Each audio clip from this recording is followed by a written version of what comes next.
Despierta, es el mensaje de nuestra columna especial. Enrique de Vicente, el maestro, hablando sin pelos en la lengua, sin tapujos y comentando la actualidad a su forma, como luego lo comentaremos nosotros en nuestra mesa milenaria.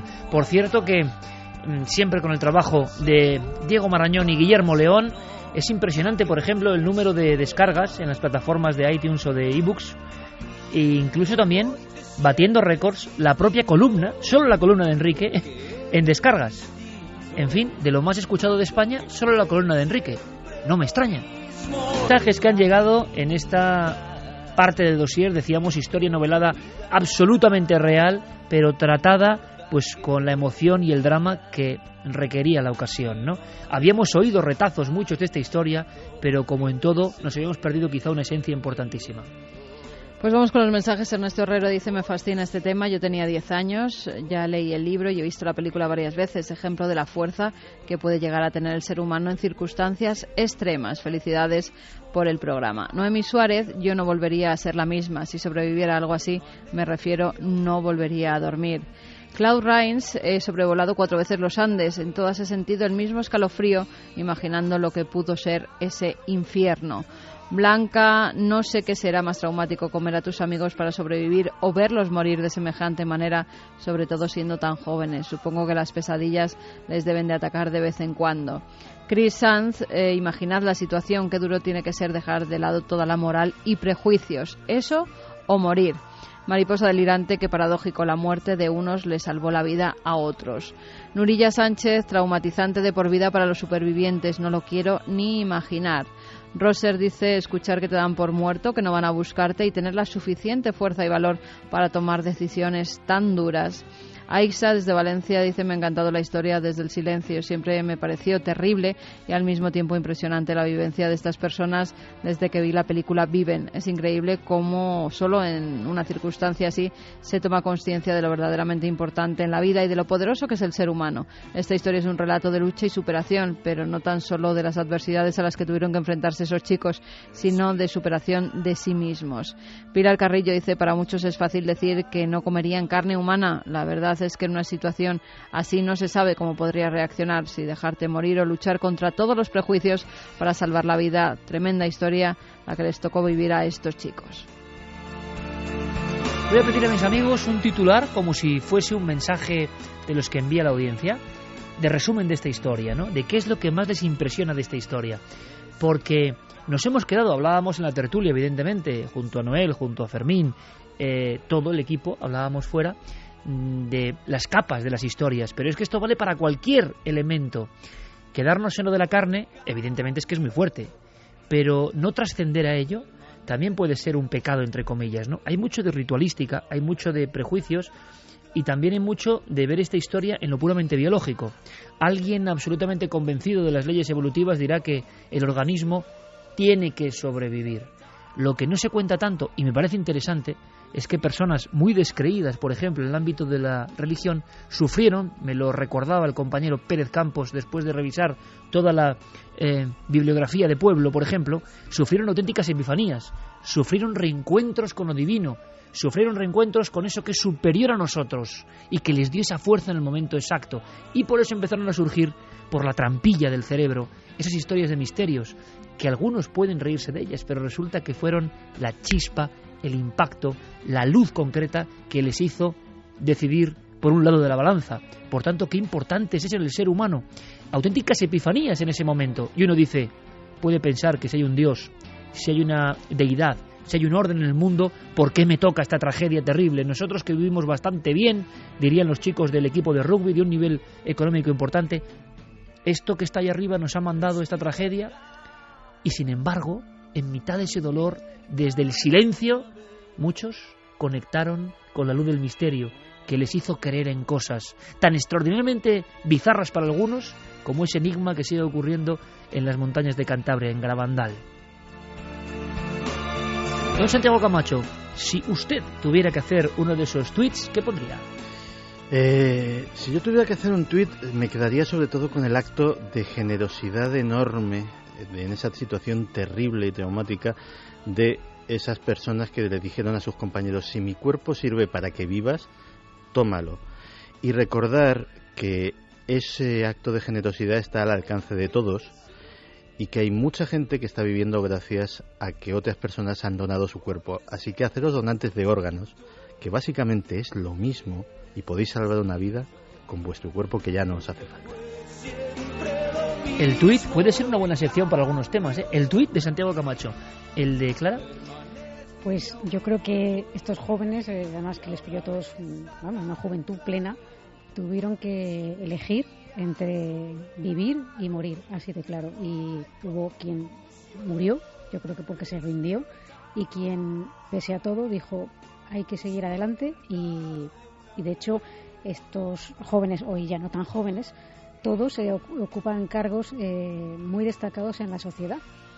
Son líderes en su campo, y yo creo que toda esta experiencia les hizo conocer el miedo de una manera tan atroz que al final el miedo ya no existe. Javier Pérez Campos. Pues yo creo que la prensa, precisamente por el tema de la carne humana, eclipsó este lado mucho más luminoso, este lado quizá menos atractivo para los medios de comunicación, pero yo creo que para nosotros mucho más interesante. Y fíjate, el título del libro, Desde el silencio, que para algunos era la respuesta que obtenían cuando cayeron del avión, el único silencio por respuesta cuando pedían a Dios ayuda.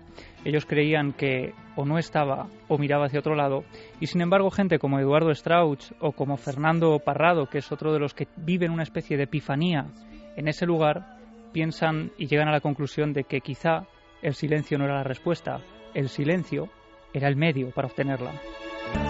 Y ahora, amigo Noel Calero, cambiamos radicalmente el tercio porque quiero hablar con un buen amigo. Un buen amigo, yo le conocí prácticamente el primer día que entré aquí en la cadena SER, porque era en aquel momento el jefe de prensa a nivel nacional de la cadena SER. Pero él ha sido director de SER Valladolid, director de SER Albacete, director del circuito de emisoras de Castilla y León, y es un hombre que inauguró y puso en marcha grandes programas y grandes proyectos como los 40 principales, que inventó fórmulas que hoy se reproducen con éxito. Uno de los pioneros de la radio en los años 70 en esta casa, y que siempre tuvo su trayectoria personal en la SER y profesional. Y bueno, siempre hicimos buenas migas, siempre comentábamos cosas, siempre tuvo buena deferencia para este programa. Y lo curioso es que yo no conocía una historia. Me dejó caer un día algo, pero no me lo contó con detalle. Él tiene un blog que es muy interesante y que yo recomiendo, que se llama Leyenda Viva, donde cuenta sus historias de la radio por dentro, historias de la historia de la radio, y sinceramente yo lo disfruto bastante. Pero claro, la sorpresa es cuando detalla algo más de un piso donde pasó las de Caín, pero él y toda su familia. Vamos a hablar con esta leyenda de la radio. Juan de Dios Rodríguez, buenas noches, un placer. Es un enorme placer escucharte, estar contigo charlando de nuevo, y además con presencia de tantos cientos de miles de testigos como es a estas horas de la madrugada. Es un verdadero placer, es un honor contar con tu amistad, y es un orgullo y tenerte entre mis amigos, a ti, a Carmen, y es un lujazo que me llames y te preocupes por, como decía un histérico de este pobre locutorcito, retirado en otras lides, dedicándose a ir recordando sus vivencias, por aquello de que no se pierda ahora que tenemos la mente y el recuerdo fresco, ¿no? ¿Qué año era? ¿Qué hacías exactamente? ¿En qué emisora estabas, Juan de Dios? Eso sucede en 1990. El anterior, un gerente que había en la SER, que ahora es consejero delegado de Antena 3, me traslada por una serie de circunstancias que no vienen al caso a Albacete. Pues cuando encuentro un piso adecuado, porque yo venía de Valladolid, de vivir en una urbanización muy grande, en un piso muy grande y demás, y colocar, iba con mi mujer, mis hijas y demás, colocar todo aquello, buscaba un piso grande, y encuentro en el centro de Albacete, frente al Parque Abelardo Sánchez, un edificio de 7 plantas, y en el segundo piso encuentro un piso adecuado, y en ese piso hay una serie de mobiliario de una, parece ser marquesa, que unos meses antes había fallecido y sus hijos y nietos habían puesto en alquiler. Yo veo ese piso y era un piso muy decimonónico, o sea, las paredes estaban enteradas casi en seda, había espejos que iban del techo al suelo, había un cuadro de una señora que debía ser un antepasado de la marquesa difunta, con unos cuadros más pequeños, de personajes un tanto extraños.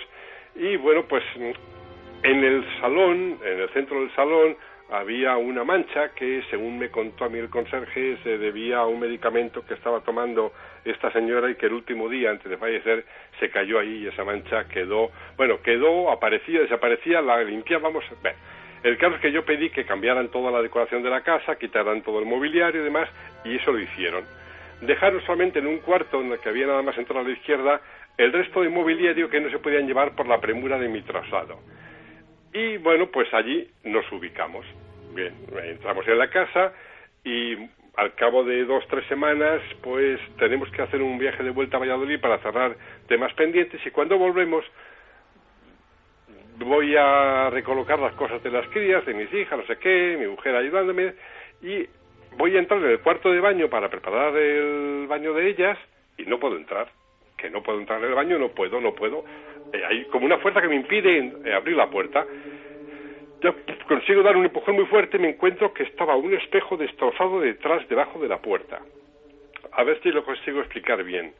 Entre la puerta del cuarto de baño y la pared de enfrente donde tenía que haber estado el espejo, había como 2 metros, Bueno, el espejo se había, digamos, caído, entre comillas, de la pared, había ido a parar detrás de la puerta, pero no se había desprendido, porque los enganches y del espejo estaban en el espejo, y las escarpias estaban en la pared.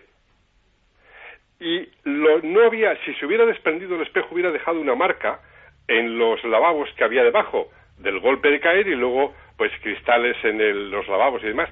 No había nada.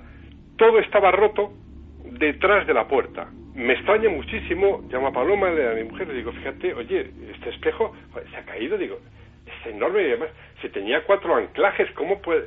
Eso no se puede. Bueno, en ese momento no le das más importancia, ¿no? Anteriormente se me ha olvidado comentar que el fin de semana que termina el traslado de la mudanza, mis padres nos habían traído a mis hijas de la playa para no estar con la mudanza y demás a casa, y mis padres se quedaron a dormir en la habitación donde habíamos dejado el mobiliario que es sobrante de la casa de allí. Al día que se levantaron por la mañana, mis padres me dijeron que no volvieran a dormir en esa habitación ni en esa casa, por favor, hasta que esos muebles no se vaciaran, que no habían podido dormir y se encontraban muy mal. De hecho, no desayunaron, no comieron, se fueron con mal cuerpo, se guardaron muy mala sensación de aquello. Bueno, un mes después pasó lo que te cuento del espejo. La mancha está del suelo, limpiábamos, intentábamos, desaparecía, y al cabo de 2 días volvía a aparecer la mancha de la medicina. Bueno, cosas que aisladamente las vas viendo, las vas colocando, y bueno, entonces un día me dice, pues pasadas unas pocas semanas de lo del espejo, me dice mi mujer, oye, ¿tú has visto estas estampas? Digo, ¿qué estampas? ¿Esas estampas que hay aquí en el armario de las niñas? Digo, no. Cogemos las estampas, pues las tiramos, las quemamos, según me decía mi abuela. No, una estampa no se quema, no se tira, se quema, y bueno, pues hicimos lo de quemar las estampas. ¿Cómo eran, Juan de Dios, exactamente? Estampas eran, pues, de diferentes santos. Había el Sagrado Corazón, había santos diferentes. ¿Pero nadie las había colocado y aparecían entre la ropa de las niñas? Nadie, no. Sí, bueno, mi mujer llegó a sospechar que teníamos una asistenta que, mi mujer y ella no se caían muy bien. Mi mujer llegó a sospechar que debía ser cosa de ella, ¿no? Pero es que cuando esta chica dejó de venir a casa, siguió pasando, seguían apareciendo esas estampas. Hasta que un día dejaron de desaparecer. Ojo, después de quemar la última estampa durante un mes, todos los electrodomésticos que teníamos, que habían venido con nosotros, murieron todos. La lavadora, el frigorífico, un microondas, todo se estropeó. Al mismo tiempo. Ya que yo empezaba a tomar una sensación bastante molesta, ¿no? En ese momento en la familia sí que hay cierta prerubicación. ¿Tu mujer o tus hijas han visto alguna cosa al margen? Claro. Mis hijas no les trasladábamos el tema. Mis hijas tenían 6 y 9 años y tampoco queríamos agobiarles mucho, lo comentábamos entre nosotros. Y durante un bastante tiempo, casi te diría yo que varios meses, yo creo que, fíjate, todo eso pasa en el proceso que tardan que hay en retirar los dueños de la casa el mobiliario sobrante. Una vez que se llevan el mobiliario sobrante, que pasó a los 3 meses, 4 de estar allí, dejaron de suceder ese tipo de cosas. Una cosa, Juan de Dios, y antes de saber un poco el episodio que os hace casi tomar una determinación. No, que hace que nos marchemos. Antes de contar eso, Juan de Dios, porque lo has descrito muy bien, pero has como planeado por encima de cómo era ese mobiliario, ¿no? Que tanta desazón provocó en tus propios padres cuando estuvieron allí, o que a ti te sugería cosas raras, ¿no? Porque has hablado de extraños personajes. ¿Era mobiliario? ¿Por qué? ¿Por qué te llamaba la atención? ¿Cómo podría llamar la atención de nuestra audiencia ahora mismo? ¿Cómo era ese mobiliario? Mira, había un cuadro... vamos a ver, si tú recuerdas el lienzo de Goya sobre la duquesa de Alba, en el que está vestida de blanco con una cinta de color rojo y hay un perrito a sus pies a la derecha. Bien, pues era un cuadro parecido a ese de Goya, de un personaje que debía ser la abuela de la difunta. Ese cuadro tenía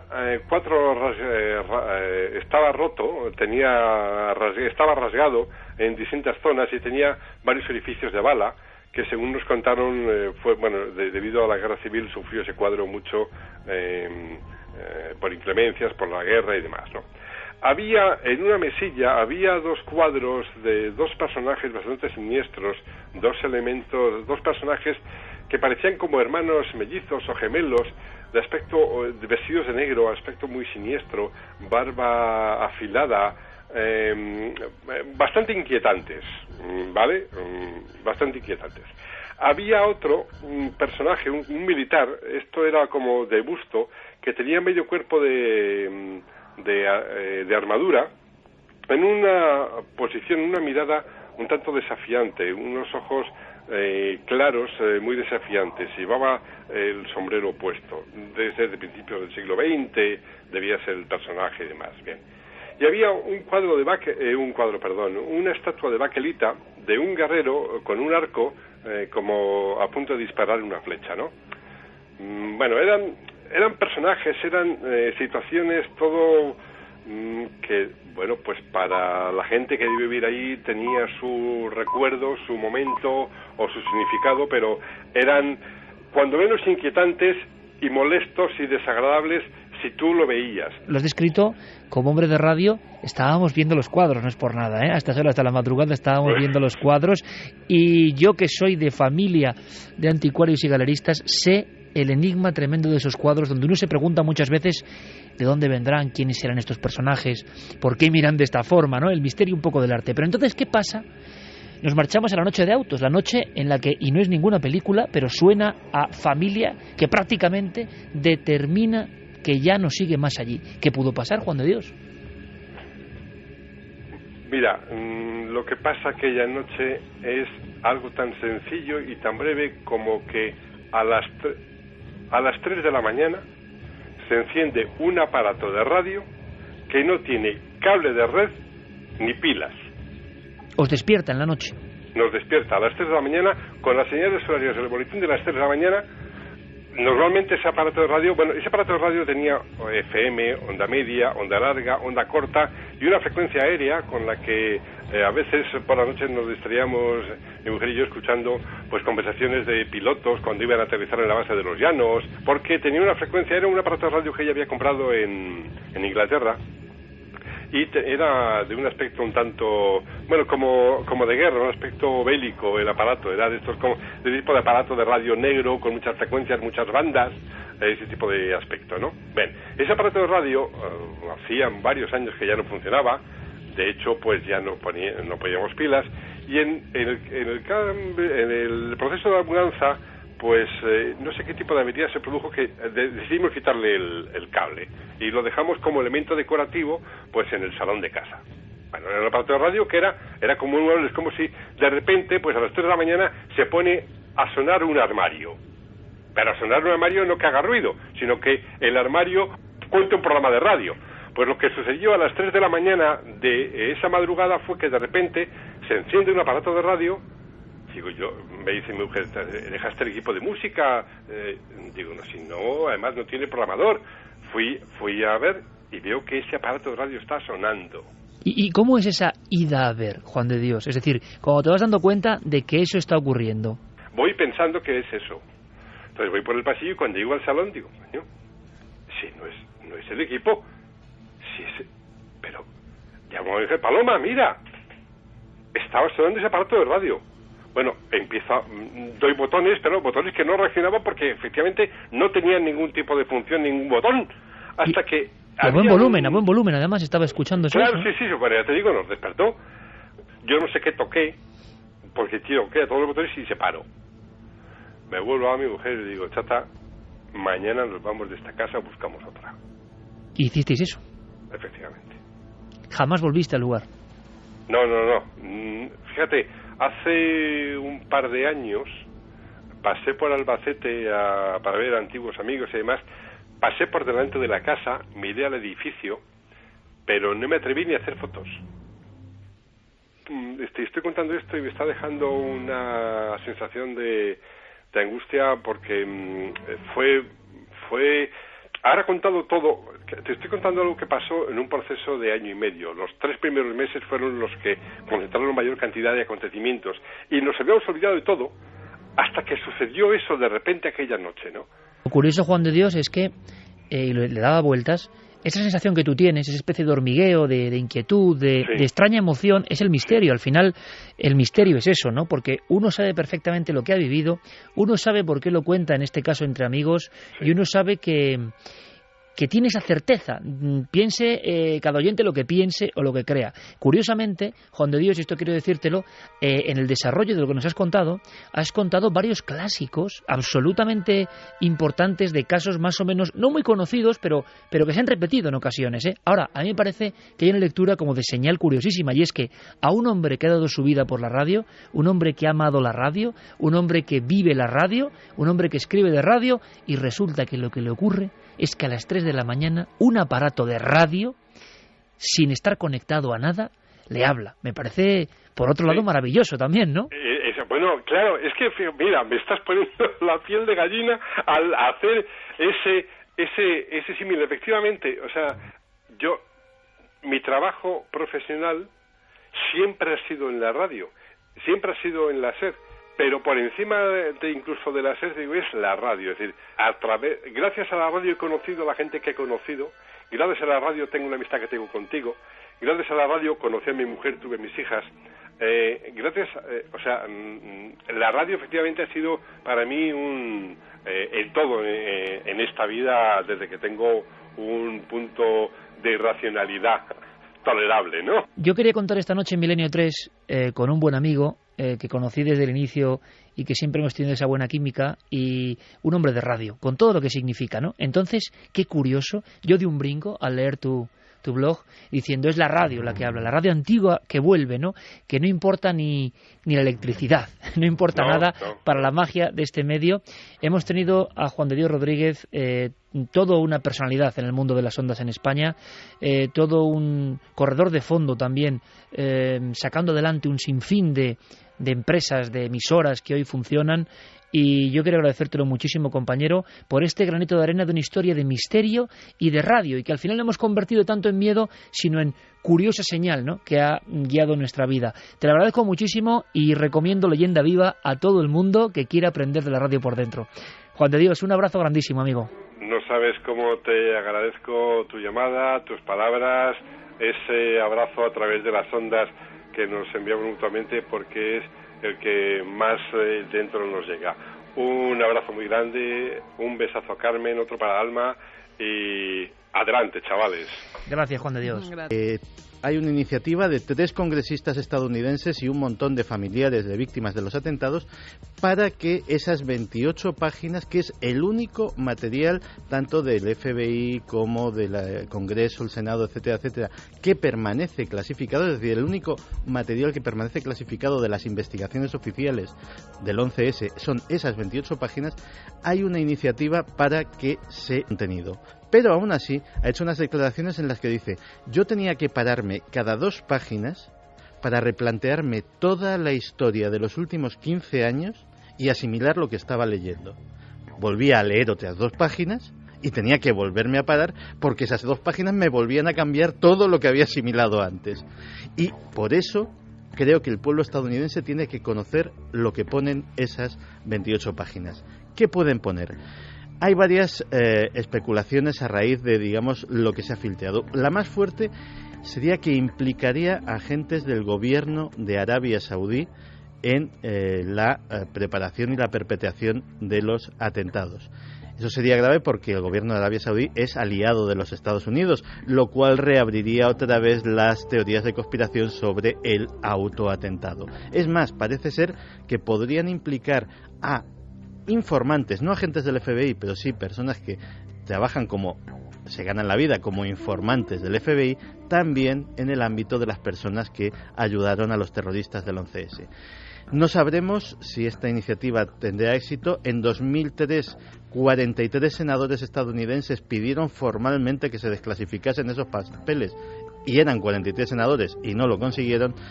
Estos 3 congresistas y el grupo de familias no sé si tendrán más suerte con el presidente Obama. O sea que 13 años después del 11S, 13 años después, se dice pronto, siguen los misterios, se perpetúan otros y da la impresión de que de algunos ya es imposible saber la raíz verdadera. O sea, cada vez hay más capas de misterio y de informaciones. Ocurre lo mismo a nivel arqueológico. En diferentes partes del mundo ha habido un hallazgo de primer nivel.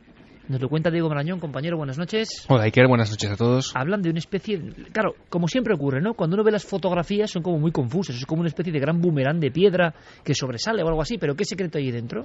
Bueno, pues la verdad es que ocurre más a menudo de lo que creemos, ¿no? Cuántas cosas esperan, no sé si a ser descubiertas, porque esto ya se conocía, pero sí a que alguien se pregunte qué secretos se esconden. Acaba de ocurrir, Iker, en el marco de un congreso internacional sobre arqueología de Oriente Antiguo, y lo que ha hecho un estudiante de doctorado que se llama Ido Wachtel es poner de manifiesto que una especie de promontorio, una estructura de piedra que tiene forma de media luna, puede ser algo más de lo que se pensaba hasta ahora. Hasta ahora ellos pensaban que era una especie de restos de una muralla, de una estructura amurallada, pero lo que este estudiante ha descubierto y que forma parte además de su tesis doctoral, a partir de restos de cerámica que se han encontrado en el lugar, es que puede tratarse de algo más, de un monumento en sí mismo con una antigüedad mucho mayor que la que tendrían, por ejemplo, Stonehenge o las pirámides de Egipto.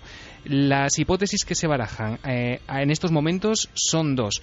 Uno, que podría ser una especie de marca para delimitar una propiedad en ese entorno rural. O otra posibilidad, que parece que tiene más visos de ser así, es que puede ser parte de una señal, un límite, una ayuda para señalar la cercanía de otra ciudad. Una ciudad que se llama Bet Yerá, y que hasta hace no mucho no se conocía muchas características de esta ciudad. En 2011 se publicó un estudio que lo relaciona con un dios de Mesopotamia llamado Sin, un dios lunar, de ahí esa forma de media luna, y esto parece que tiene más visos de ser así porque esta ciudad, esta grandísima ciudad Bet Yerá, está a un día de camino de esta nueva estructura que se ha conocido ahora, unos 30 kilómetros de distancia, y bueno, lo que dicen es que lógicamente esta estructura que se ha descubierto ahora no puede ser defensiva, porque tú no puedes poner una muralla, una defensa a prácticamente un día de camino de una gran ciudad, así que lo más lógico sería pensar que es una especie, pues como te digo, de ayuda, de señal. ¿Y qué cronología estamos hablando, Diego? Pues a partir de las cerámicas se estima que puede tener una antigüedad de 5.000 años, porque, bueno, pues como te digo, esos restos que se han encontrado indican que puede tratarse entre los años 3050 y 2650 antes de Cristo. Pero al final, chicos, la misma conclusión de siempre, ¿no? Surgen cosas, pero nadie sabe realmente lo que son, en qué quedará todo eso. Las suposiciones a veces están alejadas, ¿no?, de la propia realidad de la arqueología. Se siguen descubriendo cosas a través de los satélites y en este caso incluso los expertos se quedan asombrados. ¿Qué es eso? Una señal. Bueno, decir una señal es como decir... Pasará muchos años porque fíjate, si de Stonehenge se están descubriendo todos los años prácticamente cosas nuevas. Hay noticias incluso cada 3 meses porque están descubriendo pues pequeños pozos o cosas nuevos que contradicen datos. Lo anterior. Algún descubrimiento nuevo de ahora, pasarán décadas hasta que sepamos algo tenga alguna firmeza arqueológica. Gracias, Diego, compañero. Nos marchamos a Badajoz, Javier, porque allí está la noticia de última hora. Sí, y que ha sido publicada por el periódico Hoy de Extremadura, ha aparecido en su sección Extremadura Secreta, que lleva nuestra compañera y amiga Israel Espino, y que está investigando este tema en profundidad. Se trata del Hospital Perpetuo Socorro, en Badajoz, está situado en la avenida Damián Tellez La Fuente, y allí, desde hace más de 20 años, empezaron a hablar de una misteriosa figura, una misteriosa persona, presencia, que surge por los pasillos, que parece desplazarse flotando a través de ellos como si fuera en una especie de raíl sin flexionar las piernas, y que fue vista ya, como digo, hace más de 20 años por una paciente que acababa de dar a luz y que vio surgir en su habitación esa figura con ropajes oscuros que llegaban al suelo y que le ofrece unas pastillas para calmar unos dolores que tenía en ese momento. Cuando lo cuenta a las enfermeras, que le extrañaba que a altas horas de la madrugada hubiera aparecido una mujer, le dicen que allí no había pasado nadie y le hablaron de la leyenda de esta dama de negro. Pues bien, en el verano del 94 se vuelve a repetir una de estas presencias. En este caso habla un miembro de mantenimiento que, junto a un vigilante a eso de las 4 de la madrugada, recorriendo uno de los pasillos del sótano del edificio, ven al final del todo una figura negra, de nuevo la misma imagen, unos ropajes que llegan al fondo del suelo, y dice que le llama la atención una vez más que no parece caminar como una persona normal, que parece ir en paralelo al suelo. Se mete por un pasillo, cuando van detrás de ella pensando que se ha colado allí, descubren que se ha introducido en el hueco del ascensor, que estaba en obras, y creyendo que puede haberse caído, que puede haberle ocurrido algo, van corriendo hacia allí, y cuando enfocan con la linterna en la oscuridad del hueco, descubren que no hay absolutamente nada. Y una vez más, en el año 2011, en noviembre, aparece el testimonio de un cirujano con su esposa que llegan a las 8 de la mañana al hospital, están en la 3ª planta, recorren el pasillo oscuro también en soledad, porque a esa hora no ha amanecido prácticamente, y cuando están llegando al despacho, en ese pasillo, ven una vez más esa figura de la dama de negro que va recorriendo el lugar, que gira una esquina, y creyendo que también, una vez más, es alguien que se ha colado, cuando van detrás de ella, allí no hay absolutamente nadie. Pues bien, Iker, justo esta semana pasada, hace unos días, se ha vuelto a repetir esta visión. En este caso, además, tenemos el nombre del testigo, él se llama José Luis, estamos intentando hablar con él, ahora mismo está bastante asustado y bastante reticente a tratar el tema. Le acaba de pasar hace nada. Hace muy poco, hace escasos días, pero quien sí ha tenido la oportunidad de hablar con él ha sido nuestra compañera Israel Espino, que nos va a contar cómo ha sido ese encuentro. Al parecer, en el mes de agosto y de septiembre, o sea, hace nada, hace unos días, ha sido la última aparición, pues ha habido unas extrañas manifestaciones. De hecho, bueno, he conseguido ponerme en contacto con una de las personas que se han encontrado esta extraña aparición. Él se llama José Luis, trabaja en el hospital y, bueno, se la ha encontrado en una sala, en la sala cuarta, donde suele aparecerse. Además, es una planta diáfana. Él subía de farmacia, se fue al cuarto de baño a lavar las manos. Desde el cuarto de baño se veía perfectamente una especie de salita de espera y vio un extraño bulto. En principio pensó que era alguien quizás que estaba escondiéndose, pero ya de entrada le dio mal rollo. Él normalmente además está acostumbrado, si alguien se cuela, si alguien está por allí, a acercarse. Él no tiene ningún tipo de miedo, pero él me comentaba que algo, un instinto de supervivencia, le decía que no tenía que acercarse. Él terminó de lavarse las manos. Su sorpresa fue cuando este bulto seguía allí. Nuestra querida compañera Israel Espino, gran cronista, ¿no?, de la Extremadura mágica, misteriosa, pero es que a veces, ¿verdad, compañeros?, es una simple definición, ¿no? Dice, vio a la espalda un bulto, a través del espejo un bulto que quería como esconderse, y eso ya genera una desazón en la audiencia y en nosotros, yo creo, sinceramente, ¿no? Pero es la fuerza de estos testimonios. Sí, porque son las típicas cosas que no te imaginas que puedan pasarte, y menos en determinadas circunstancias, ¿no? Estando en un centro de trabajo, bueno, tú tienes ahí para una actividad concreta, y claro, lo que menos te imaginas es algo que te descoloque, porque puedes imaginarte ver pacientes que tengan dolores, que puedan estar mal, mucho sufrimiento, todo lo que tú quieras. Pero eso no. Eso no. Y además, de hecho, Israel contaba que este testigo, hasta hace unos días, prácticamente se tomaba un poco a risa los testigos que habían surgido hasta la fecha, este tipo de cosas, es decir, que no era una persona sugestionable. He conocido yo hace poco, os lo llevamos a Cuarto Milenio, a alguien que se reía de otros operarios en otro hospital, en concreto en Córdoba. Era el que se reía, imaginaos, ¿vale? El que se reía de los otros. y se encontró con el fenómeno. Y ahora dice, y ahora se ríen de mí. Claro, pues este se ha visto en la piel de los otros, ¿no? Y ahora es el que no quiere hablar y el que no quiere ofrecer su testimonio. Pero él sabía que allí además no debía haber nadie porque era una zona que estaba cerrada al público. Israel Espino nos sigue dando detalles de la descripción que él hace de este ser. Se dio cuenta que eso no era humano, primero porque era amorfo, lo que había pensado que eran unas grandes espaldas, se dio cuenta que era un bulto negro, pero negro, excesivamente negro. Él me decía, cuando alguien viste de negro son distintos tonos, los zapatos son de un tono de negro, el jersey, la gabardina, esto era un bulto de una sombra intensamente negra. Se veía además que no era material, pero tampoco era de todo sombra, del todo humo. Y bueno, su principal instinto le dijo que corriese de allí. Y finalmente este nuevo testimonio ha dado lugar a que otras personas hablen. Y otra persona es una enfermera que trabaja en ese mismo hospital y que también hace solo unos días, en este mismo mes de septiembre, se ha topado con algo que no ha podido explicar. Ella decía que iba a subir a la 4ª planta, que cuando el ascensor se estaba cerrando con la planta entera en soledad, pues escuchó una voz que decía «espera», y justo en ese momento se abrían las puertas del ascensor para demostrarle que allí no había absolutamente nadie.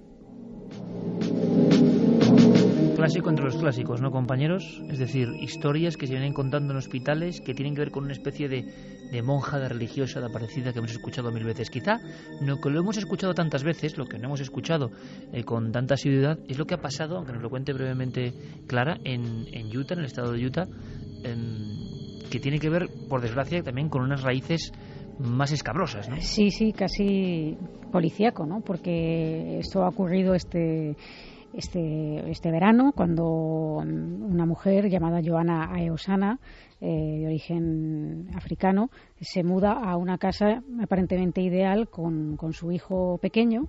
Y bueno, pues esta casa pues es grande, ella la definía como que era feliz, era una casa grande, bonita, alquilada, todo para entrar a vivir, como suele decirse. Y la verdad es que la casa tiene muy buena pinta, hemos visto imágenes, ¿no? Pero, esta mujer no sabe lo que ha ocurrido en esta casa, pero se encuentra que está duchándose, por ejemplo, y que empieza a escuchar gritos y de niños y gritos en general, gritos que no sabe identificar de qué son, pero que está ella en la ducha y los está escuchando, y cuando para de ducharse esos gritos se dejan de oír. Otros fenómenos que le ocurren es que la puerta del garaje se abre y se cierra sola, sin que nadie accione el mando.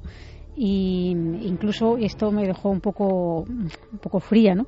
Que dice que su hijo pequeño, en corta edad, se quedaba mirando hacia la piscina y bueno, se quedaba como hablando con alguien y decía vete de aquí.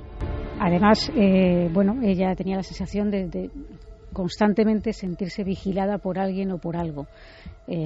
Al cabo de un tiempo ya de tener estas sensaciones y de estos fenómenos que le estaban impidiendo dormir, decide hacer averiguaciones y entonces se entera que en esa casa, en 2009, había desaparecido pues la mujer que la ocupaba, junto con su marido y sus 2 hijos también de corta edad. Esta mujer desapareció un día, se llamaba Susan Powell, un caso muy sonado en Estados Unidos, porque no se halló el cuerpo, pese a que la policía sospechaba, por todos los indicios apuntaban a que esta mujer había sido asesinada por su marido y posiblemente enterrada o escondida en algún lugar del jardín o de la casa. Sin embargo, pese a todo esto, no pudo ser hallado el cuerpo y el marido lo que hizo fue mudarse de estado, cambiarse, irse a Graham, en Washington, y irse con sus 2 niños pequeños cuando le estaban haciendo reclamaciones, en fin, pues qué es lo que estaba pasando, estaba en el punto de mira, hasta que un buen día este hombre, llamado Josh Powell, decide quitarse la vida y quitársela a sus hijos. Causa una explosión en la casa que vuela la casa literalmente del mapa y entonces se queda ese misterio sin resolver. Nadie sabe qué ha ocurrido con esta mujer, con Susan, y bueno, pues cuando ella se entera de esto, obviamente asocia todo lo que le ha estado pasando con la historia de la mujer desaparecida. El cuerpo no ha sido encontrado, por tanto, el de la... No ha sido encontrado. Hombre, yo creo realmente que si estuviera el cuerpo allí se hubiera hallado, pero lo que sí que puede ser, o por lo menos la policía sospecha con bastantes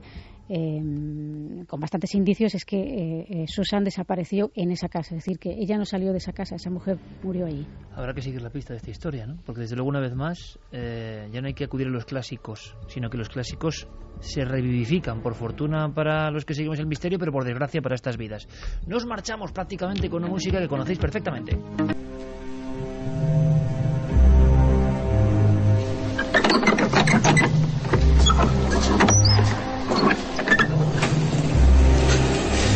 Lo que les voy a mostrar es algo sencillamente asombroso, profesores. Mi última expedición reafirma definitivamente mi vieja teoría de que... Bueno, Sluten, ya estamos como siempre. No se aventure tanto, que eso solo lo hacen los necios.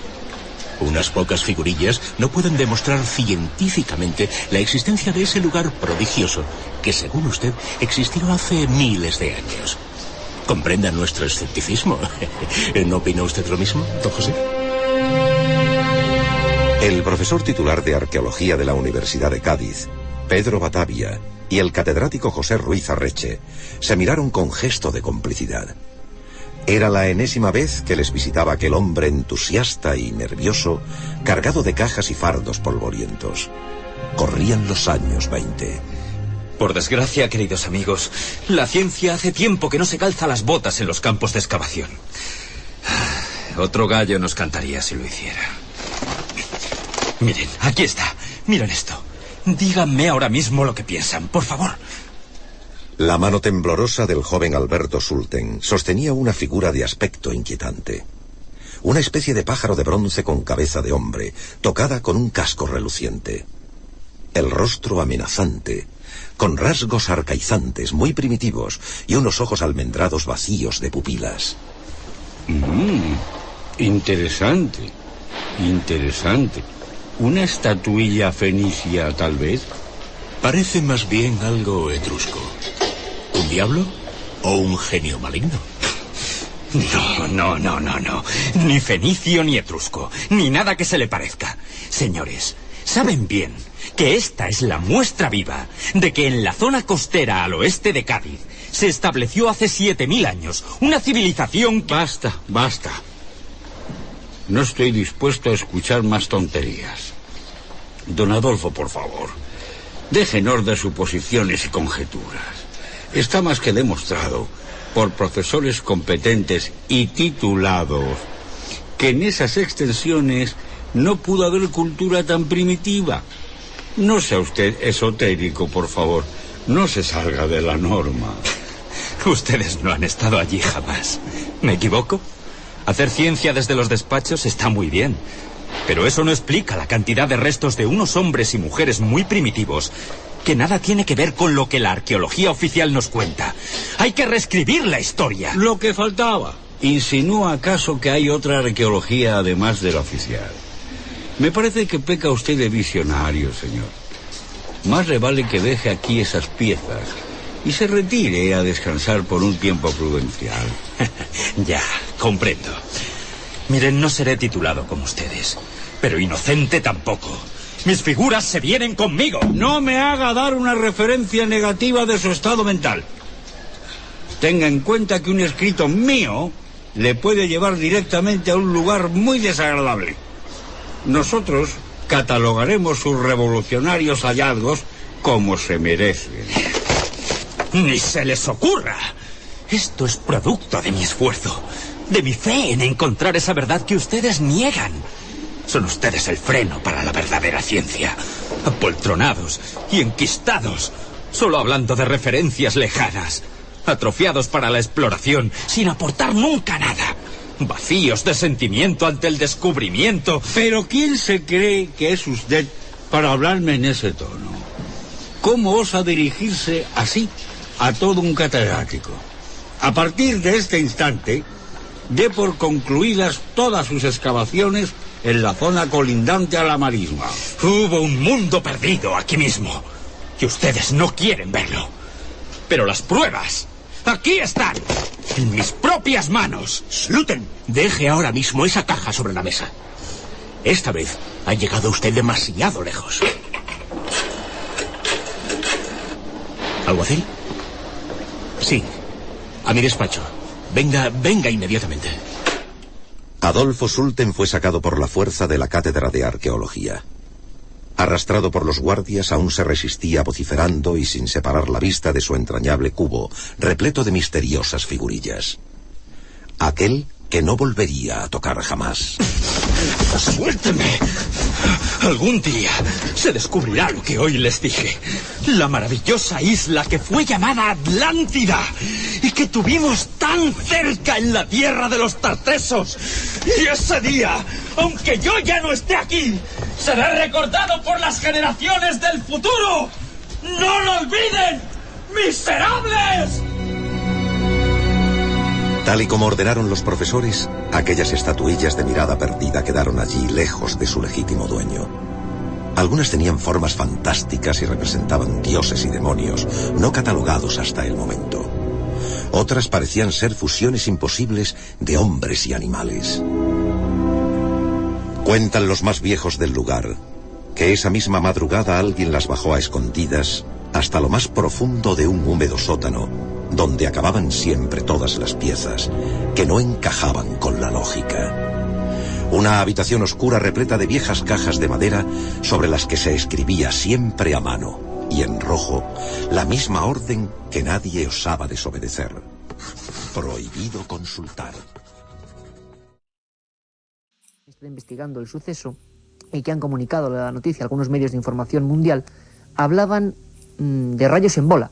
Los rayos en bola, parece ser, según dicen los expertos, son una configuración muy extraña de la naturaleza, una especie de relámpago de forma esférica que puede llegar a precipitarse a tierra. Para muchos científicos, buscando una explicación a lo que está pasando ahora mismo en Uttar Pradesh, esto ha sido lo que ha ocurrido. Las personas de un bajo nivel cultural en su mayoría se han asustado, los rayos han caído en una proporción como nunca se había conocido en la India, y se ha producido esta especie de maldición de los dioses según ellos, ese bicho, ese insecto, que algunos incluso ya en medios de comunicación difunden como un artefacto parecido a una pelota de rugby, les ha aterrorizado, les ha llenado de pánico. Hablábamos, Milenio 3 siempre intenta buscar la conexión rápida con quien esté en el lugar de los hechos, con un experto escritor, investigador, periodista, y que ha pasado muchos años de su vida en la India y que tiene todo tipo de contactos. Nadie mejor que él para saber el último pulso de la actualidad de lo que está pasando en Uttar Pradesh.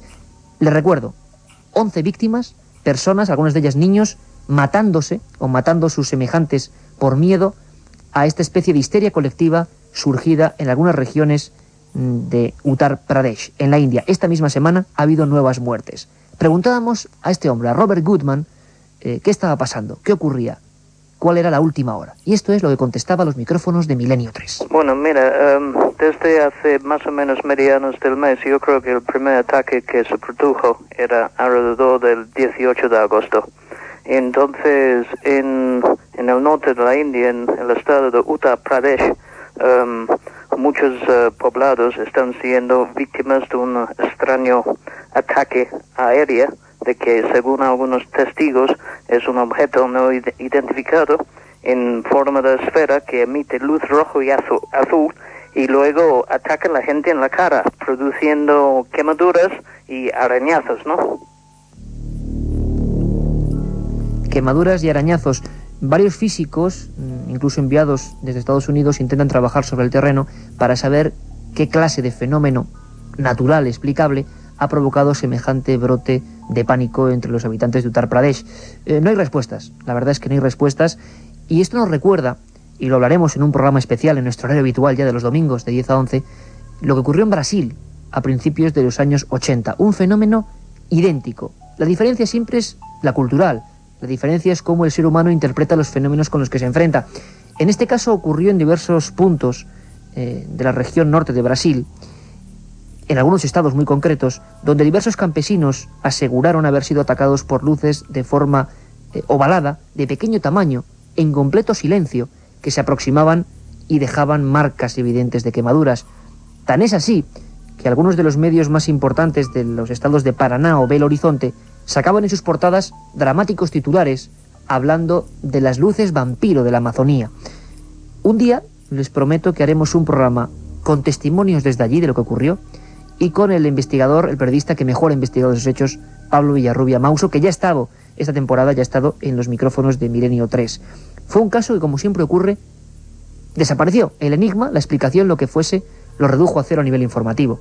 En la India está pasando ahora, está ocurriendo ahora, pero nadie sabe cuáles son las causas y sobre todo estoy muy seguro que en apenas una semana o dos dejaremos de hablar de esto. En Brasil hubo ataques a personas incluso con pérdida sanguínea y fotografías forenses impresionantes en ese año 80 y 81. Sin embargo, lo que nunca había ocurrido es que el fenómeno no ha matado a otras personas, sino que han sido las propias gentes las que asustadas, las que saliendo en avalancha a algunos sitios han atropellado y matado conscientemente a personas que incluso han confundido con el Muncha, lo que llaman ellos a este insecto que agarra. Robert Goodman repasa, comenta lo que a él le parece las hipótesis que ahora mismo se están barajando, y son muchas, muy amplias. El espectro es realmente importante. Desde armas secretas, experimentos realizados por Pakistán, recordemos siempre la durísima pugna entre Pakistán y la India, o incluso cosas venidas del espacio exterior. Hay un abanico muy amplio. Los científicos ahora mismo, a estas mismas horas, están investigando. Esto nos contaba Robert Goodman. Es muy fácil decir de que en sus mentes de que puede ser cualquier cosa. Ahora bien, la versión oficial tampoco es muy alentadora porque algunos dicen que es una arma secreta pakistaní que están comprobando para sembrar el terror en esta zona de la India pre una guerra entre los dos países. Otros dicen que es una especie de insecto desconocido. Otros dicen de que no solamente es una especie de insecto desconocido, es un producto de un laboratorio militar, incluso indio, que han hecho un insecto con estas propiedades tan extrañas para atacar a la gente, para ver qué tipo de histeria de masas produce, ¿no? Aparte de gozosos, dolorosos, gloriosos, los misterios de la Iglesia son sorprendentes e inexplicables. La periodista Carmen Porter te ayuda a desvelarlos en Misterios de la Iglesia, una obra que saca a la luz los episodios más impactantes del fenómeno religioso. Exorcismos, apariciones, cuerpos incorruptos, estigmas. Misterios de la Iglesia, de Carmen Porter, publicado por Editorial Edad. Oiga, por favor, ¿el realizador del spot de Bacardi 5? Sí, soy yo, queda bien, le gusta, ¿eh? Sí, lo hemos estado visionando, está bien. Dice usted Bacardi 5, dice usted que es un ron oscuro, que es distinto al normal. Queda muy bien, yo creo. Dice lo de añejado al menos durante 5 años en barrica de roble americano. A punto, está bien. Vamos de la cámara arriba, está muy bonito. bien. Ahora una sola cosa, que en vez de salir la botella de Bacardi 5, sacaste una lata de tomate. Pues es que mi mujer tiene un supermercado y digo, pues aquí le damos salida. Ya, pues es que no es lo mismo, ¿eh? Pero iluminado bien, ¿no? Sí, no, y la iluminación está correcta. Eso es lo importante. Bacardi 5. El ron añejo que no te esperabas. La otra realidad. Fenómenos extraños. Misterios sin resolver. Milenio 3. En la SER. El misterio se ha instalado en Uttar Pradesh. Lo volvemos a repetir. Personas supuestamente apaleadas, quemadas algunas. Los forenses trabajando absolutamente a destajo para saber qué se oculta tras este último enigma ocurrido en el mundo. Tenemos, además precisamente de viaje de investigación, a nuestro compañero Javier Sierra, periodista que ha seguido atentamente estas noticias y que todavía todo son especulaciones, todo son teorías, pero al parecer hay ya síntomas condicionantes que, como decíamos antes, lo equiparan a otros casos como los de Brasil anteriores. Javier Sierra, buenas noches. Hola, buenas noches. Te pillamos en plena ruta, lo sabemos, pero te hacemos un atraco prácticamente en vivo y en directo para comunicarte, bueno, pues los últimos datos, nuevas personas apaleadas en la región norte de Uttar Pradesh, personas linchando a otras, ya no solo por el fenómeno luminoso extraño, nos comentaba Robert Goodman, de una luz pelota de rugby roja y azul, sino que incluso muchos ya consideran que otras personas pueden estar afectadas por ese monstruo que rasga la cara. Una historia que nos retrotrae casi al medievo. Javier, tu opinión personal, ¿qué puede estar pasando ahora mismo en la región deprimida de Uttar Pradesh? Bueno, yo creo que hay que contextualizar los hechos. En realidad, lo que en este mes de agosto ha estado sucediendo en la India no empieza exactamente en agosto, sino que empieza en marzo, cuando son observados varios objetos similares a los descritos en esta región de Uttar Pradesh en la zona de Calcuta. Varios testigos vieron una luz, decían, 20 veces más grande que el tamaño de una estrella, emitiendo destellos también azules y blancos, sobrevolando esta ciudad, y que en ningún momento fueron capaces de identificar con ninguna clase de aeronave conocida. Ese fue el inicio, digamos, el disparador de esta oleada que ha culminado en estas últimas semanas. Y yo creo que lo que está ocurriendo es, como muy bien decías, lo que ha ocurrido en otras zonas del mundo, especialmente en Brasil, pero también lo que está ocurriendo es que la actitud de las autoridades oficiales del país pues está siendo tan ridículo como ha sido en los casos de Brasil, o incluso retrotrayéndonos más en la historia de los ovnis, lo que ocurría en los años 50, cuando el proyecto Libro Azul se esforzaba por dar explicación a casos que no la tenían.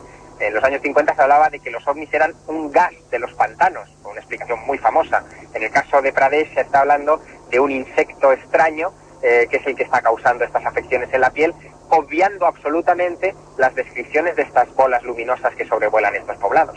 Javier, incluso Robert Goodman, experto y con muchísimos contactos en esa misma zona de la India, nos hablaba que las últimas teorías que están reflejando incluso de Indian Times y todos los periódicos principales, tanto digitales como de prensa en papel, hablan incluso de que la gente está aterrorizada porque piensan en un arma de un país contrario, un país en conflicto como es Pakistán, o incluso hablan de un insecto mutado o realizado en laboratorios propiamente de la India. Es decir, las teorías ya corren absolutamente libres y ¿qué puede estar pasando? ¿Tú crees que tiene algún tipo de verosimilitud todo esto? Yo creo que no. De hecho, la teoría del insecto mutante ha sido divulgada por un importante jefe de policía del área, que ha sido el que ha lanzado las campanas al vuelo sobre este asunto, tratando de explicar las heridas, muchas de ellas producidas en la cara y en las extremidades de los testigos, que atribuyen a alguna clase de infección por picadura. Pero en realidad no nos estamos enfrentando solo a este tipo de heridas que no tienen, por las fotografías que se han divulgado a través de las agencias internacionales de noticias, el aspecto de picaduras, sino el aspecto de quemaduras. Estamos hablando de un efecto colateral muy asociado a la proximidad de objetos no identificados. Incluso este asunto fue debatido hace algunos años en el seno de las universidades norteamericanas por un panel de expertos llamado el panel Sturrock, que hablaba de los efectos físicos que provocaban la proximidad de ovnis en testigos y que, qué curioso, según este panel de científicos, serían las que nos darían la clave del misterio de los ovnis, porque estaríamos hablando no solamente de testimonios visuales, sino de efectos físicos sólidos sobre estas personas que, bueno, han visto alterada su ritmo normal de vida. Incluso ya se está hablando en India de muertes, ¿no? Muertes casi prácticamente, dicen ya 11, un dato aterrador. Don Javier Sierra, muchísimas gracias y te emplazo aquí al Estudio 1 de la cadena SER Milenio 3, ya en nuestro nuevo horario, domingos de 10 a 11, para hacer un programa sobre eso, sobre fenómenos físicos en las personas supuestamente provocados por objetos volantes no identificados, sean lo que estos sean. Un abrazo muy fuerte, Javier, y muchas gracias por atender a la llamada de Milenio 3. Otro para todo el equipo. Un documento incluso más sobrecogedor que todo esto, hablaremos de ello. Hay tantos temas de los que hablar, como hemos hecho en estos 15 programas, temas policiales, temas militares aún en secreto, es la llamada Comisión de Efectos Gamma, que en 1966 realizaba un informe que yo he tenido en mis manos, que es un poco aterrador, que es la repercusión en el cuerpo humano de las radiaciones gamma. Pues bien, todo ese tipo de descamación de la piel, incluso caída de miembros, como son orejas, tendones, es lo que ocurría en algunos de estos casos de Brasil, año 80 y 81, con algunas muertes muy concretas, como el caso de Isla Cangrejos. Todo esto lo comentaremos en un programa de 1 hora, absolutamente detalle, dato, y con informes y documentos policiales. Experimentos y radiaciones de algún tipo de gas o elemento desconocido que se está experimentando ahora mismo, todo podría ser. Están pasando cosas este verano como no han pasado en otras muchas partes. Hace no mucho tiempo hablábamos de Argentina con los veterinarios oficiales del SENASA hablando de mutilaciones muy misteriosas en Argentina que nadie puede resolver ni ha resuelto. El tema se ha callado por completo. E incluso este verano hablábamos de objetos extraños sobrevolando Washington. Los corresponsales de la SER hablaban desde allí. Es decir, ha sido un verano movido. Y acabamos el verano con un informativo especial. Este programa especial hoy, más corto de Milenio 3, anunciando nuestro próximo horario, lo hemos dedicado un poco a las noticias. La India quizá ha sido lo más espectacular, lo más fuerte, pero ha habido muchas más. Incluso es noticia también lo que está pasando en Egipto, en el país de los faraones. Allí nos iremos dentro de no mucho tiempo. Os dejo con el informativo que cada semana hacen Carmen Porter y Carlos Barros. Un pequeño robot mecánico se adentrará en uno de los grandes misterios que todavía encierra la Gran Pirámide de Egipto, un secreto que lleva unos 9 años aletargado desde que el ingeniero alemán Rudolf Gantenbrink descubriera una puerta con 2 pomos en uno de los canales de ventilación de la Cámara de la Reina, una puerta que no llegó a abrirse en aquel momento y que ahora, casi una década después, podría destapar la existencia de alguna cámara desconocida. Todo está preparado e incluso cualquier posible hallazgo podría llegar hasta nosotros en directo a través de una emisión especial de National Geographic. Enseguida nos cuentan más detalles desde Egipto. Antes repasamos otras noticias que luego desarrollamos. Titulares con Carmen Porter. Se va a editar en España, después de casi 100 años, el libro de los destinos descubierto por Napoleón en sus campañas egipcias. Fenómenos, poltergeist y estigmas en Argentina. Exorcismos en Jordania. En Egipto está hoy nuestra primera parada. Dentro de 2 semanas, un equipo de arqueólogos sacará del baúl de los recuerdos un viejo proyecto olvidado desde hace casi una década. Fue en 1993 cuando Rudolf Gantenbrink descubrió casualmente, mientras limpiaba los canales de ventilación de la Gran Pirámide de Giza, una puerta de la que hasta ese momento nadie tenía noticias. Una pequeña portezuela con 2 salientes a modo de pomos que nadie ha traspasado, al menos que se sepa. En Egipto, preparado para asistir a este gran acontecimiento, se encuentra el investigador Manuel Delgado, con quien Milenio 3 acaba de hablar. Hola, pues nada, estamos aquí justamente al lado de la Gran Pirámide porque hemos estado comprobando cómo es la Cámara de la Reina, una de las cámaras principales de este monumento. Un monumento, el máximo exponente de las maravillas de la antigüedad, el único que se mantiene, pues tiene en su interior en este momento un montón de cajas. Hemos logrado descubrir en ellas aparatos de medida, aparatos, monitores, cámaras y por supuesto el famoso robot, este robot que se va a introducir por este canal de ventilación de la cara sur de la Cámara de la Reina para intentar descubrir de una vez por todas qué es lo que existe detrás de esa puertecita que descubriera Rudolf Gantenbrink. Manuel Delgado, ¿qué puede ocurrir? ¿Qué piensas tú desde allí, desde Egipto? ¿Crees que se sabe ya algo? ¿Que el propio gobierno egipcio sospecha que pueda haber otras vías, otras cámaras? Y sobre todo también, ¿qué opina de todo esto Rudolf Gantenbrink? Pues en primer lugar, Rudolf Gantenbrink opina y tiene una teoría que saldrá próximamente en un libro muy desarrollado y fantástico, que existe ahí un cadáver. No puedo decirte más porque es una primicia, ya lo comentaremos un poco más en otro programa, pero tiene que haber aquí un cadáver. Lo que pasa es que la Gran Pirámide es la única de todo Egipto, de las 120 pirámides que emergen en toda esta orilla occidental del Nilo, que tiene canales de ventilación, más llamados canales de ventilación, porque realmente no salen al exterior de la pirámide, con lo cual no se sabe, no hay ninguna otra referencia para saber para qué servían. Lo que está claro es que aquí se está hablando de estatuas, se está hablando de rituales, se está hablando de simbología, se habla incluso de libros o de papiros con los libros más sagrados del Antiguo Egipto, posiblemente aquel libro de Tot, pero indudablemente, sea lo que sea, pues va a ser un gran descubrimiento arqueológico a nivel mundial e internacional. Manuel Delgado, desde la meseta de Giza en Egipto. Espero que muy prontito estemos por allí, ¿no?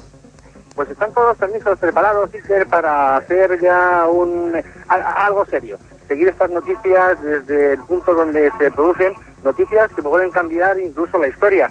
Noticias que, por supuesto, Milenio 3 va a protagonizar y, no sé, una especie como de avanzadilla de la información más extraordinaria sobre todos estos casos, sobre la arqueología, la historia y, por supuesto, de los misterios.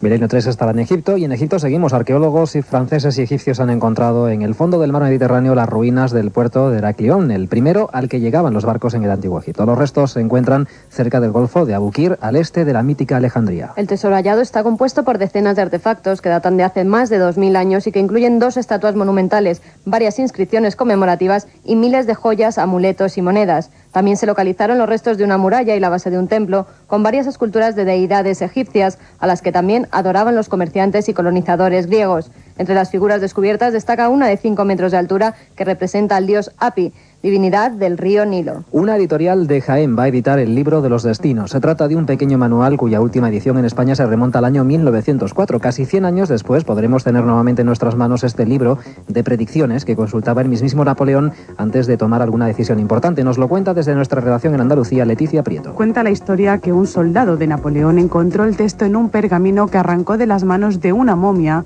hallada durante el saqueo de tumbas egipcias. Lo vendió por poco dinero a un superior que que se lo hizo llegar a Napoleón. Se tradujo al francés y además se le encomendó a un grupo de investigadores que estudiasen su funcionamiento. Aventuraron una forma de usarlo que se basaba en un dibujo hecho con sangre de sacrificios anteriores de una hilera de estrellas dentro de un círculo con los signos del zodiaco. Napoleón siempre le preguntaba a este oráculo y este siempre le daba la respuesta acertada. El pergamino original desapareció y la última edición que se conoce es de 1904. Hoy, casi 100 años después, el oráculo, el libro de los destinos, volverá a estar en las tiendas. Argentina, de actualidad en las últimas semanas por los numerosos avistamientos de ovnis y por la aparición de animales extrañamente mutilados, salta ahora a las páginas de noticias por un inquietante caso de fenómenos paranormales en una vivienda de la localidad de Charata. Una de las niñas que vive en esa casa sufre incluso estigmas sangrantes. Carmen. Los poltergeists se están produciendo en la vivienda de la familia Díaz. Una de las hijas, de 13 años de edad, presenta estigmas sangrantes en su cuerpo y tiene visiones de figuras humanas desconocidas. Además, en las ventanas y paredes aparecen escrituras, en una de las cuales se podía leer: elegí a la menor por tener la mente más débil. La familia, aterrorizada por los fenómenos que se estaban produciendo, decidió llamar a la policía, que se presentó en la vivienda, y tras observar lo que allí ocurría, aseguraron que ellos no podían hacer nada y que acudieran a la iglesia. Estos tampoco pudieron ayudar a la familia. Les contamos ya otras noticias de forma breve. Muere una joven de 18 años en Jordania después de recibir un tratamiento contra el demonio. María Salem padecía dolores de estómago, por lo que su familia sospechó que el diablo se había introducido en su cuerpo y la llevaron a la consulta de un curandero que, según la policía, la pisoteó hasta causarle la muerte. Según los forenses, este es el segundo caso de este tipo que se descubre en Zarga, Jordania, en menos de un año. La guerrilla islámica de Abu Sayyaf ha decapitado a 2 testigos de Jehová que mantenía como rehenes desde hacía 2 semanas. Las cabezas de los 2 testigos de Jehová aparecieron envueltas en bolsas de plástico en el mercado público de Paticul, según confirmaron fuentes policiales. Junto a una de las cabezas se halló una nota que decía: a los no creyentes en Alá les tocará la misma suerte. Esto es parte de nuestra guerra santa. Y una curiosa y variopinta expedición tratará de demostrar que el diluvio universal existió realmente, así como el Arca de Noé. Una expedición búlgaro-estadounidense tratará de encontrar algún rastro de la civilización que podría haber vivido en las orillas del Mar Negro antes del gran diluvio. Por otra parte, se construirá una embarcación de madera de 112 metros de longitud que albergará animales exóticos como los que viajaron con Noé y quedará abierto al público el próximo año. Pues es todo por hoy. La semana que viene volveremos para contarles más cosas, noticias que nos sorprendan y que iremos recabando durante los próximos 7 días. Una circunferencia de 1 metro. Me llegó a cegar los ojos y quedé casi inconsciente. Sobre el fenómeno ovni no existe término medio. O crees o no crees. En ambos casos, el libro Encuentros de Iker Jiménez resulta apasionante. Encuentros, la obra más completa sobre ovnis en España, desvela más de 300 casos y casi 400 fotografías. Y además incluye un CD con 80 minutos de reveladores testimonios. Encuentros de Iker Jiménez, publicado por Editorial EDAF.